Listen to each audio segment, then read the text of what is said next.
ज्ञानेश कुमार यहां पर ट्वीट करके कह रहे हैं कि रिकॉर्ड तोड़, अब तक का सबसे बड़ा रिकॉर्ड वो कायम कर रहे हैं। लेकिन दूसरी तरफ एक और रिकॉर्ड कायम हो रहा है सिद्धार्थ यादव जी, जिस पर मुझे आपकी प्रतिक्रिया चाहिए। आज चुनाव खत्म हो गया, वो 27 लाख वोटर्स अब वोट नहीं कर पाएंगे।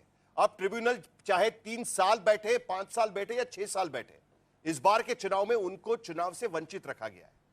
इस बात का भी जिक्र कहीं ना कहीं आज होना चाहिए, क्योंकि अब वोटिंग खत्म हो चुका है।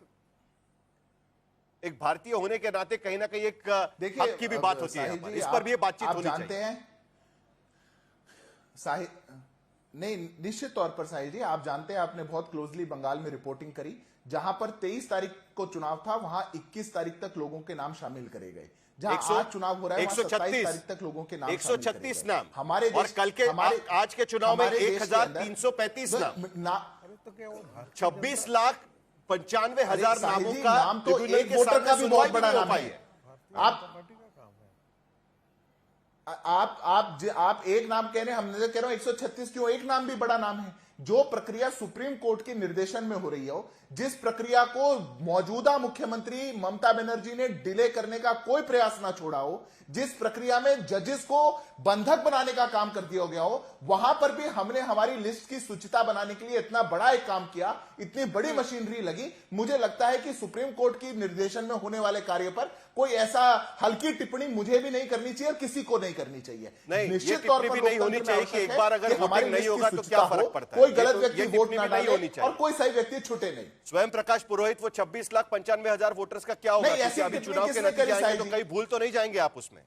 स्वयं प्रकाश, हमने तो उनको कानूनी सहायता दी है और हमने ही जुड़वाए हैं, जो नाम जुड़े हैं। इन्होंने तो 1,33,00,000 लोगों के नाम काटने की पूरी स्क्रिप्ट तैयार कर दी थी। हम सुप्रीम कोर्ट में लड़े गए और वो वापस लॉजिकल डिस्क्रिपेंसी वालों का नाम कटवाया, उनको वापस जोड़ा। इन्होंने बहुत वर्किंग की है। कौन तृणमूल कांग्रेस का छोटा सा किस गली का कर्मी है, उनको गिरफ्तार कर लिया। मेरा एक मित्र महेश शर्मा पार्षद है, उसके ड्राइवर को, वो बेचारा किसी बुढ़िया आदमी को एम्बुलेंस में लेके जा रहा था, उसको बोल दिया उसका वोटर, वो शायद यहाँ का नहीं है, उत्तर प्रदेश का है, मगर उसको गिरफ्तार करके रख लिया। ऐसे कितने लोग हैं। मैं ये नहीं कहना चाहता कि इलेक्शन कमिश्नर की जो मशीनरी है वो भारतीय जनता पार्टी के लिए काम की है, उन्होंने क्लियर, बस हमारा तो यही आरोप है। ये आरोप कभी खत्म नहीं होंगे, ये आरोप कभी खत्म नहीं होंगे। आप घटनाएं गिनाएंगे, कुछ घटनाएं वो गिनाएंगे, दोनों तरफ से गिनाएंगे। शशि शेखर, लेकिन उसके बावजूद इतनी बड़ी संख्या में वोटिंग हुई है, इस बात का भी ख्याल रखना होगा। रुको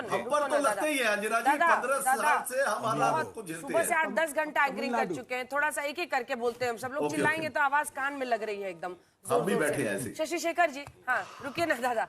शशि शेखर जी, आज बड़ा सवाल ये है कि असम की भी खुशी उतनी ज्यादा नहीं होगी शायद बीजेपी को, अगर पश्चिम बंगाल में वो सत्ता तक पहुंच जाते हैं। लेकिन वो आज भी बहुत बड़ा चैलेंज है, मतलब आपको डबल करना है सीट्स। आप खुद ही कह रहे हैं कि आप पिछले जो जहां जहां आज वोटिंग हुई है बहुत कम सीट्स थी उनकी, 18 सीट थी सिर्फ। तो एक बहुत बड़ा चैलेंज है। और चैलेंज ऑफ वेस्ट बंगाल, जो अंग बंग कलिंग गृह मंत्री अमित शाह से प्रधानमंत्री नरेंद्र मोदी बोल रहे हैं, वो सपना अचीवेबल लग रहा है आपको?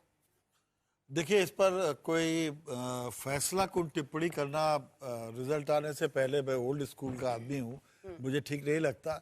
लेकिन कुछ बातें बिल्कुल जैसे दीवार पर लिखी है। पहली बात ये कि भारतीय जनता पार्टी ने जिस तरीके की मेहनत की है, वो मेहनत अपने आप में अनूठी है।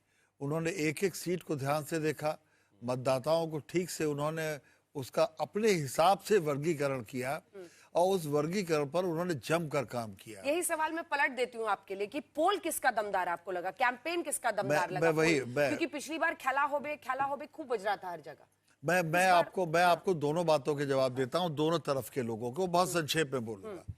तो पहली बात यह कि उन्होंने, एक होती है चीज रणनीति, वो मिशेल कहा करता था कि पहले लड़ाई दिमाग में जीती जाती है और उसके बाद बैटल फील्ड में जाया जाता है। सेम अमित शाह ने लड़ाई का एक खाका खींचा, पिछले अनुभवों को उसमें उन्होंने डाला और पूरी की पूरी भारतीय जनता पार्टी उसे मूर्त रूप देने में वहां जाकर जुट पड़ी।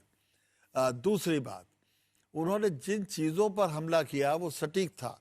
जैसा प्रसून बता रहे थे कि आरजी कर मुद्दा है औरतों में, उन्होंने इस तरह के मुद्दों को चुना जो भावनात्मक थे, जो आवेगात्मक थे और जो आक्रोश फैलाकर उनके पक्ष में जा सकते थे। चौथी बात, कि इसके लिए कंसंट्रेटेड एफर्ट को, जिसको पीछे से कहते हैं कवर फायर देना, तो उसके लिए अमित शाह और नरेंद्र मोदी जी ने कोई कोशिश कसर नहीं छोड़ी, हर तरह से पूरा प्रयास किया। लेकिन वहां मुकाबला किससे था? वो जमीन की खिलाड़ी एक ऐसी महिला है जिसे सड़क पर पिट पिट कर मार्क्सवादी कम्युनिस्ट पार्टी को उखाड़ फेंका था। वो एक ऐसी महिला है, जब उसने समर्थन दिया था अटल बिहारी वाजपेयी को तो उनकी नींदें हराम कर दी थी। वो जिनके साथ होती है उनको भी जीने नहीं देती, और जो साथ नहीं होता वो तो जी ही नहीं पाता। तो वो बड़े पूरे ताकत से लड़ी, और अंदाज लगभग वही था कि मैं अपनी झांसी किसी को नहीं दूंगी। अब जब ईवीएम में सब कुछ कैद हो चुका है, अब जब हमारे अग्रवाल साहब को भी पसीने आ रहे हैं आकलन करने में, और उसके लिए उन्होंने एक दिन का समय मांगा है, मैं अकिंचन, आपको क्या लगता है कि मैं सिवाय रणनीति बताने के नतीजे क्या बताऊंगा? चलिए, तमिलनाडु के नंबर्स कुछ ही देर में आने वाले हैं। हमें बताया गया है कि तमिलनाडु का नंबर आने वाला है। एक सेकंड, तमिलनाडु क्या चैलेंज वहां बरकरार रखते हैं? हमें नहीं मौका देखिए, मैं तो साफ, और ये भी मौका मैं साफ तौर पे ये कहता हूं कि एक टूल किट पश्चिम बंगाल से निकला है, और अगर ये टूल किट कामयाब होता है तो फिर इसके क्या नतीजे होंगे मुझे नहीं मालूम। 27 एक, अब देखो मैं बीच में नहीं बोलता, बीच में मत बोलिए। 27 लाख वोटरों के नाम कट गए।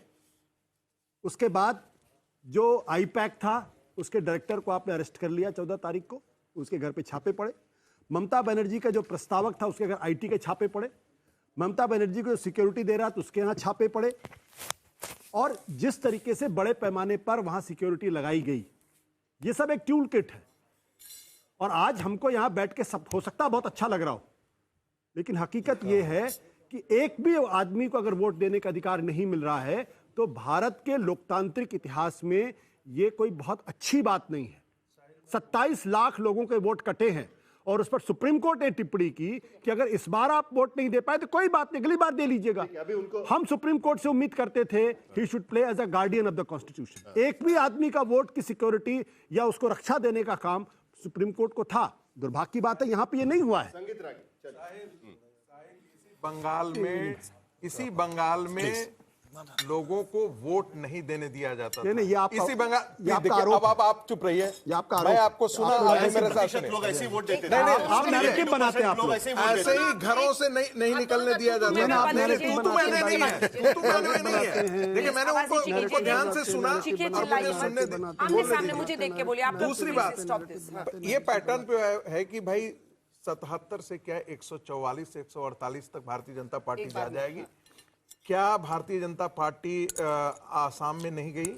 क्या भारतीय जनता पार्टी त्रिपुरा में नहीं गई? क्या भारतीय जनता पार्टी हरियाणा में नहीं गई? भारतीय जनता पार्टी उस थ्रेशोल्ड को हमेशा ऐसे ही जंप करती रही है। एक दूसरी बात, जब हम ये कहने लगते हैं कि भाई एक भी वोटर का वोट देने का अधिकार से उसे वंचित नहीं रखा, क्या ये जो 58 लोगों को मारा गया था उससे पहले कितनी वहां 3000 से ज्यादा गुंडागर्दी वहां पर हुई थी, 300 वायलेंस हुआ था, तो वो क्या इसके लिए नहीं सुनिए, मेरी बात तो सुनिए ना। नहीं एप्पल वो नहीं कर रहे हैं। नहीं, 27 लाख में बोलिए ना, नहीं देने दिया जाता था। मैं कह रहा हूँ 27 लाख में तो बोलिए, उसमें चुप क्यों है आप? अरे वोट नहीं देने दिया जाता था। 27 लाख में तो बोलिए, उसमें तो बोलते नहीं आप लोग। जिस समय बंगाल के अंदर डेमोक्रेसी को कुचला जाता था, तब तक डेमोक्रेसी कहां कुचली जा रही, दुनिया देख रही है। दुनिया के अखबारों में लिखा जा रहा, हमें दुनिया के सारे अखबारों में लिखा जा रहा, 27 लाख हमें दुनिया के अखबारों से कोई लेना देना नहीं है। हमें ये देखना है कि बांग्लादेश का आदमी आकर के भारत के अंदर वोटर बन करके वोट दे रहा हो, उसको चिंता, उसकी चिंता नहीं होनी चाहिए, और उसको बचाने का काम कौन कर रहा था? आप ही के गिरोह जैसे लोग उसको बचाने की कोशिश कर रहे थे। अफवाह फैलाने का काम, ये अफवाह है। देखिए, हमारे सम्मानित मेहमान हैं, मरे हुए लोग, हम आपको बाहर भी भेज सकते हैं, दोनों जाके बाहर लड़ लीजिए। अब इतनी हिम्मत ताकत बची नहीं है कि आपके साथ मतलब अभी थोड़ी देर पहले खबर ये आई कि शुभेंदु अधिकारी सुप्रीम कोर्ट के अंदर में है, कंसिडरेशन में है, शुभेंदु अधिकारी टेलीविजन स्टूडियो में डिस्कस करके आज क्या करना चाहते हैं? इलेक्शन एजेंट के पास बैठ के शुभेंदु अधिकारी भी अब ठंडा पी चुके हैं 6 बजे के बाद। ठीक है, उनकी लड़ाई भी अभी जब इनकी लड़ाई नहीं खत्म हो रही दोनों की। मतलब ये हर बार, ये हमारी लड़ाई नहीं है। जैसे ब्रेक होगा फिर दोनों एक दूसरे रख रहे से हैं, बैठ के शाम में कहाँ मिलना है उसका प्लान बनाएंगे दोनों, और हमारा कान इधर अलग पका रहे हैं। लेकिन जो इश्यूज हैं वो बड़े हैं, और इन सबके बीच आज रिजल्ट अभी तमिलनाडु का उसके लिए दोनों ने अलग अलग गन मेरे अगल बगल रख दिए। क्या कि आज आप खिलाई पिलाई भाई बड़ा कौन है? चलिए, लेकिन अभी